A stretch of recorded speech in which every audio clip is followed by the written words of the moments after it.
অপরাজিতা, কবি চন্দন নাথ। জানো মা, আমি না কবিতা লিখেছি, তোমরা পড়বে কি তা? মার কাছে গিয়ে খাতা মেলে ধরে ছোট্ট অপরাজিতা। রাগী চোখ মেলে মা তাকে বলে, মাথা কি খারাপ হলো? ছাইপাশ সব না লিখে বরং অঙ্কের খাতা খোলো। মুখ ভার করে গুটি গুটি পায়ে গেল সে বাবার কাছে। কবিতা লিখেছি, ও বাবা, তোমার দেখার সময় আছে? মুখটি না তুলে বললেন বাবা, কবিতা লিখেছ?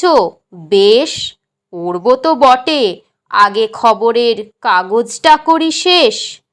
অগত্যা গেল দিদিটির কাছে, ডাকলো সে, দিদি আয়, দেখ না কেমন ছবিটা এঁকেছি ছোট্ট এ কবিতায়।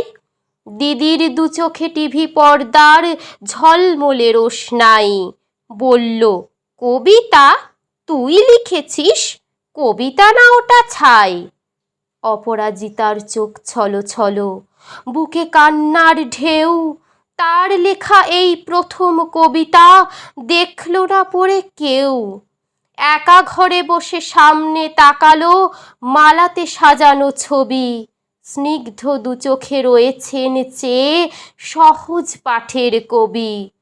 কবিতার খাতা মেলে সে ধরল, ঠোঁট দুটো থর থর।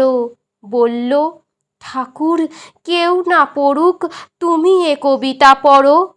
কি জানি কি করে কি যে হয়ে গেল, এ কথার সাথে সাথে রবি ঠাকুরের মালা থেকে ফুল ঝরল সে খাতাটিতে। মনে হলো তার সামনে দাঁড়িয়ে বুঝি রবীন্দ্রনাথ। মাথার উপরে রাখলেন তার আদর মাখানো হাত।